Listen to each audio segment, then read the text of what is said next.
So, hello लोगोफोर खुलुमबाय आं दिनै नोंथांमोननि सिगाङाव बैसो दिहुननायनि सर्टकाट ट्रिक लाबोगोन बैसो नोंथाङा दिनैसिम दासिम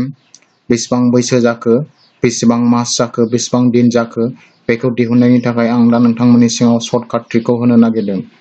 जों बेखौ दिहुननायनि सिगां जों मोनथिनानै लानांगोन one yearआव जोंना 12 मान थायो बेखौ मोनथिनानै लानांगोन बेजों लोगोसे one monthआव 30 नङाबा 31 days थायो बेखौबो मोनथिनानै लानांगोन अब्ला जों गावगावनि बैसोखौ दिनैसिम बेसेबां बोसोर जाखो बेसेबां मास जाखो अब्ला दिहुननोसै जों हमनानै लाबाय सासे मानसिनि बैसोआ एबा सासे मानसिनि डेट अफ बार्थआ 1993 2 month आरो 1 तारिख थारमाने बिथाङा 1993 नि 2 मास आरो 1 तारिखआव जोनोम जादों अब्ला बिथाङा दिनैनि दिनाव एबा दिनैनि डेटआव 2019 आरो दिनै जुन मास आरो दिनैनि तारिख 19 आव बिथाङा बेसेबां बोसोर बेसेबां मास आरो बेसेबां दिन जाखो अब्ला बेनि बैसोखौ जोङो बोरै दिहुनगोन नायलांदो नोंथांमोन गिबियाव जोङो बेहाय फार्स्टआव इयारखौ लिरगोन फार्स्टआव जों इयारखौ लिरगोन बेनि उनावहाय मान्थखौ लिरगोन बेनि उनाव डेसखौ लिरगोन जोङो इयारजों इयार सिदा देग्लायनि 2019 इयारखौ बेहाय बहायबाय बेनि उनावहाय मान्थखौबो बहायबाय बेनि उनाव डेसखौबो बहायबाय दाना बिनि गाहायाव जों माखौ दानख'गोन बिनि डेट अफ बार्थखौ दानख'नाय जागोन हमनानै लाबाय बिनि डेट अफ बार्थआ 1993 ओमफ्राय मासआ 2 मास आरो डेसआ 1 तारिख बेखौ सिदा बहायनानै जोङो डेसनिफ्राय दानख'लांसै नोंथांमोना दानख'नायखौ रोंखागोन गोरलैखा नै 19 निफ्राय 1 खौ दानख'नांगौमोन 19 निफ्राय 1 दानख'बाथ' बेसेबां जायो 18 जागोन 18 डेस ओमफ्राय दाना मानाव फैदोलाय मानखौ दानख'नांगौ माना 06 निफ्राय 02 खौ दानख'नांगोन 06 निफ्राय 02 खौ दानख'बाथ' 004 जाखायो बेनि उनाव इयारखौ दानख'दो 2019 निफ्राय जों 1993 खौ दानख'दो 9 निफ्राय 3 खौ दानख'बा बेसेबां जागोन 6 1 निफ्राय 9 खौ दानख'ना ओरै केरि खालामनानै बेसेबां 11 आव 9 थांबा बेसेबां थागोन जोंहा 2 ओमफ्राय ओरैहाय 990 जाबाय ओरै 110 जाबाय अब्ला जों बेनिफ्राय बुंनो हाबाय बिथाङा दिनैसिम 26 बोसोर 4 मास 18 दिन जाबाय होननानै जोङो हमनो हाबाय बे गोरलै बेनि उनाव जोङो दा नेक्स्ट नायबावनोसै एबाराव नेक्स्टखौ मोजाङै नायदों नोंथांमोना नेक्स्टआव एसे डिफिकाल्ट नुनो मोनगोन नेक्स्टआव फैदो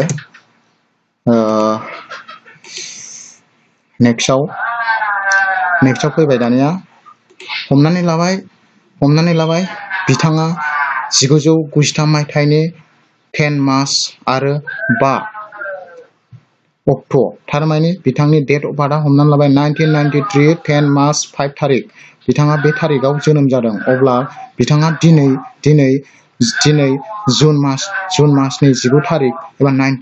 19 अक्ट' बे दिनैनि दिनाव बिथाङा खय बोसोर खय मास जाखो आरो खय दिन जाखो बेखौ बोरै दिहुनगोन नायलांदो नोंथांमोन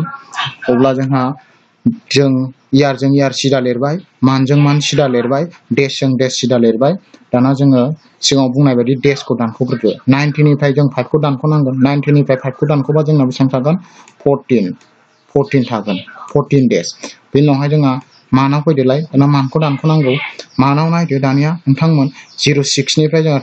06 निफ्रायथ' 10 खौ दानख'नो हाया अब्ला जों मा खालामनांगोन नैबे इयारनिफ्राय जोङो मा खालामनांगोन से दाहार लानांगोन अब्ला 1 दाहार लायोबा बेहाय 1 थांबाय थारमाने 1 बोसोर हरनाय जाबाय 1 बोसोर दानिया जों मोनथिखागौ 1 बोसोराव जोंना बेसेबां मास थायो 1 बोसोराव जोंना 12 मास थायो 12 मास 1 बोसोराव बेसेबां 12 मास थायो 12 आरो जोंना बेहाय होनाय दंखायो 6 मान्थ बा 12 मान्थजों 6 मान्थजों प्लास खालामनांगोन बेहाय 12 मान्थजों 6 मान्थजों प्लास खालामबा जोंना बेसेबां जागोन 12 मान्थजों 6 मान्थजों प्लास खालामबा जोंना जागोन 18 मान्थ दाना जों नैबे 18 निफ्रायसो नैबे 10 खौ माइनास खालामनांसिगोन 18 निफ्राय 10 खौ माइनास खालामनांसिगोन दानिया ओमफ्राय नैबे 19 निफ्राय जों 1 बोसोर हरबाय नालाय बेहाय 1 बोसोर खमायनानै बे 9 आव दा 8ल' जानानै थाबाय बेखौ नोंथांमोना खेल खालामदो बेनि उनाव जों दा 18 निफ्राय 10 खौ दानख'बा बेसेबां थागोन जोंनाव 8 थागोन 08 दानिया इयारखौ दानख'लाय इयाराव आं दहाय बुंनाय बायदि 90 निफ्राय 1 बोसोर खमायब्ला जोंनाव 2018 सो जानानै थाबाय अब्ला जोंना बेखौ दानख'दो 8 निफ्राय 3 खौ दानख'बा जोंना बेसेबां थागोन 5 थागोन 5 बेनिफ्राय जोंहा 11 निफ्राय जोंहा 9 थांबा बेसेबां 2 थागोन 2 अब्ला बेनिफ्राय जों बुंनो हाबाय बे बिथांनि बैसोआ बेसेबां 25 बोसोर 8 मास 14 डेज अब्ला बिथांनि बैसोआ बे थांबाय नोंथांमोना बुजिदों जानो हागौ दानिया जों नेक्स्ट मोनसे एक्सारसाइज खालामबावनोसै नेक्स्ट एक्सारसाइज खालामखांनायनि उनाव नोंथांमोननि थाखाय मोनसे एक्सारसाइज हरनाय जागोन नोंथांमोना बेखौ खालामबानो जाबाय दानिया नेक्स्टआव फैदो नेक्स्टआव फैबाय दाना नोंथांमोना बेखौ मोजाङै नोजोर खालामदो बेहाय इयार दं मान्थ दं डेज दं दाना जों दिनैनि इयार दिनैनि मान्थ दिनैनि डेज बेखौ लिरग्रोबाय जों प्रेजेन्ट दानिया बिथांनि डेट अफ बार्थआ लायनो बेहाय होनाय दङ बिथांनि डेट अफ बार्थआ 1993 नि 10 मार्चनि 22 तारिखआव जोनोम जादों बिथाङा 1993 नि 10 मार्च 22 तारिखआव जोनोम जादों बिथांनि डेट अफ बार्थआ बे अब्ला बिथाङा दिनैसिम बेसेबां बोसोर जाखो बेसेबां मास जाखो बेसेबां दिन जाखो अब्ला बेखौ जों दिहुननांसिगोन दानिया नायदो नोंथांमोन जों डेजजों डेज दानख'ग्रोनोसै 19 निफ्राय जोंहा माखौ दानख'नांगौ 22 खौ दानख'नांगौ 19 आथ' फिसा जाहैबाय 19 निफ्राय 22 खौथ' जों दानख'नो हाया अब्ला जों मा खालामनांसिगोन नैबे मासनिफ्राय नैबे 06 मासनिफ्राय जोङो 1 मास दाहार लानांसिगोन 19आ 1 मास दाहार लानाय माने 1 मासाव जों मिथिखागौ दहाय 30 नङाबा 31 डेज थायो होननानै होमबा 1 मास दाहार लानाय माने 30 नङाबा 31 डेज लानाय 30 नङाबा 31 डेज दाहार लानाय जागोन जों बेहाय हमनोसै 31 खौनो हमसै जों 31 खौ हमबाय 31 डेज प्लास जोंना 19 डेज दंखायो 19 खौ बेहाय जोङो मा खालामनांगोन प्लास खालामनांगोन होमबा 31 जों जोङो 19 खौ प्लास खालामनानै लाबा जोंहा मोनगोन बेसेबां 50 जागोन जोंहा 50 मोनबाय अब्ला जों नैबे 50 निफ्रायसो नैबे 22 खौ माइनास खालामनांसिगोन आरो नैबे 06 आव जोंहा दा मा जानानै थागोन 05 ल' जानानै थासिगोन बे 06 नंला दाना जों बुंनाय बायदि 50 निफ्राय 22 खौ दानख'नांसिगोन 50 निफ्राय जोङो 22 खौ दानख'बा जोंनाव फैगोन 28 50 निफ्राय जोङो 22 खौ दानख'बा 28 डेजखौ दानख'खांबाय बेनि उनाव जोंहा फैसिगोन मान्थखौ दानख'नांगौ माना दहाय आं बुंनाय बायदि 06 निफ्राय ओरै 1 मास गाहरोबा जोंना बे 05 मान्थल' थाबाय 05 निफ्राय जोंना 10 दानख'नांगौ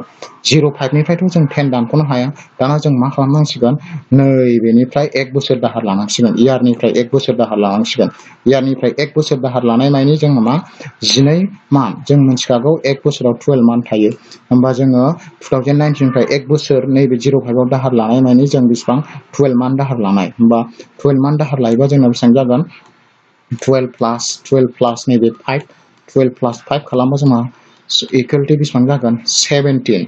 बेसेबां जागोन इकुवेल टु 17 मान्थ जागोन अब्ला जों नैबे 17 मान्थनिफ्रायसो जोङो नैबे 10 खौ साबस्ट्रेक्ट एबा माइनास खालामनांसिगोन बा 17 निफ्राय 10 खौ माइनास खालामबा जोंना बेसेबां थागोन 17 निफ्राय जोङो जुदि 10 खौ माइनास खालामोब्ला जोंनाव थागोन बेहाय 07 मान्थ जागोन मान्थखौबो खालामखांबाय दाना इयाराव फैदेलाय दहाय बुंनाय बायदि जों 2019 निफ्राय जोङो 12 मास ओरै दाहार हरबायबा होमबा बेहाय जोंना 1 बोसोर खमायनानै थासिगोन एबा 9 नि जायगायाव जोंना 8 ल' थासिगोन 9 नि जायगायाव 8 ल' थाबाय दाना जों दानख'दो 8 निफ्राय 3 खौ दानख'बा बेसेबां थागोन जोंनाव 8 निफ्राय 3 खौ दानख'बा 5 11 निफ्राय जों 9 खौ दानख'बा बेसेबां फैगोन बेनिफ्राय 2 फैगोन नोंथांमोनाथ' बे दानख'नायखौ रोंखागोन अब्ला जों बे मानसिनि बैसोखौ बुंनो हागोन बिथांनि बैसोआ दिनैसिमाव 25 बोसोर 7 मास आरो 28 दिन जाबाय होननानै जोङो बुंनो हाबाय नोंथांमोना मोजाङै नायलां आरो बुजिनो नाजा अब्ला बे जोब्बाय दानिया नोंथांमोना बुजायबा आं नोंथांमोननि थाखाय मोनसे होमवर्क हरगोन नोंथांमोना बेखौ बानायनानै आंनो कमेन्ट हरबानो जाबाय अब्ला नोंथांमोननि थाखाय आं कुइसन थि खालामनानै दोनखादों बे कुइसनानो जाहैबाय नोंथांमोना नायनानै लादो नोंथांमोना नट खालामनानै बेखौ केलकुलेसन खालामना आंनो कमेन्टआव हर